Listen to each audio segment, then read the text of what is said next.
Bismillahirrahmanirrahim. Assalamualaikum warahmatullahi wabarakatuh. Kenalkan, sebelumnya saya Alfat Tonges Sudanar, kelas IAT 6C. Video ini dibuat untuk memenuhi tugas ujian tengah semester dalam mata kuliah Tafsir Ekonomi dan Hukum. Di sini saya akan menjelaskan terkait bagaimana akad rohan atau pegadaian yang diterapkan pada negara Sudan. Sebelum masuk dalam pembahasan di negara Sudan, perlu diketahui bahwasanya akad rohan adalah akad pegadaian di mana ada sebuah perjanjian antara penggadai dan pemberi pinjaman. Harta yang dipinjamkan merupakan sebagai barang jaminan atas apa yang diinginkan oleh sebagai penggadai. Misalkan kita membutuhkan uang untuk keperluan baik itu pendidikan atau biaya hidup, lalu kita menggadaikan barang tersebut sebagai jaminan atas apa yang kita pinjam nanti. Adapun sumber hukum akad rohan ini sangat banyak sekali, terdapat dari Al-Quran, hadis maupun juga ijma ulama.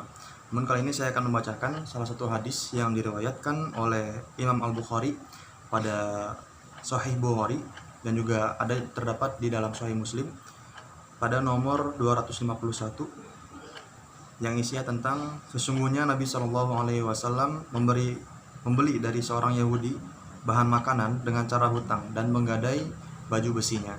Di sini Nabi telah mencontohkan bahwasanya Nabi membeli makanan dari seorang Yahudi, namun beliau tidak memiliki uang, jadi beliau menggadaikan baju besinya sebagai jaminan atas makanan yang dibelinya. Itu yang dicontohkan.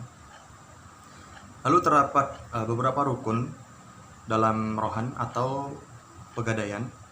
Yang pertama yaitu adalah marhun. Marhun ialah barang yang digadaikan atau yang dijadikan sebagai jaminan.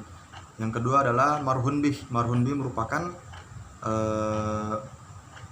akad yang dilakukan apabila terdapat utang yang belum dilunasi dan menjadi sebab diberikannya barang jaminan.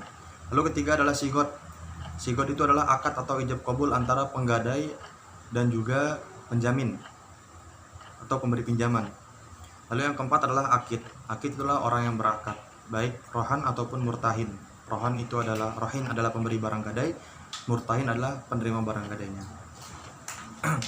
Baik, tadi telah disampaikan beberapa terkait akad rohan ataupun pegadaian. Kali ini kita masuk dalam sistem pegadaian yang diterapkan di negara Sudan.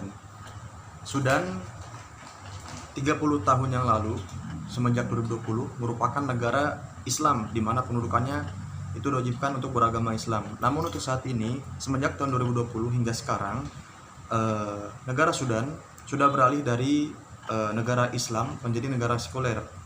Negara sekuler ialah negara yang tidak bisa menyangkut atau tidak bisa memaksa terkait penduduknya terhadap agama pribadinya. Jadi tidak bisa mengikat. Jadi tidak ada kepentingan di dalamnya. Baik agamanya apapun itu, negara tidak bisa memaksa. Jadi sekarang negara Sudan merupakan negara sekuler. Jadi ada dua sistem pegadaian yang diterapkan di sana. Yang pertama adalah pegadaian syariah. Pegadaian syariah adalah pegadaian yang sudah diterapkan sejak dahulu kala semenjak Sudan menjadi negara Islam. Lalu untuk sekarang ada baru lagi yaitu pegadaian yang biasa non syariah. Terkait sistemnya sama saja.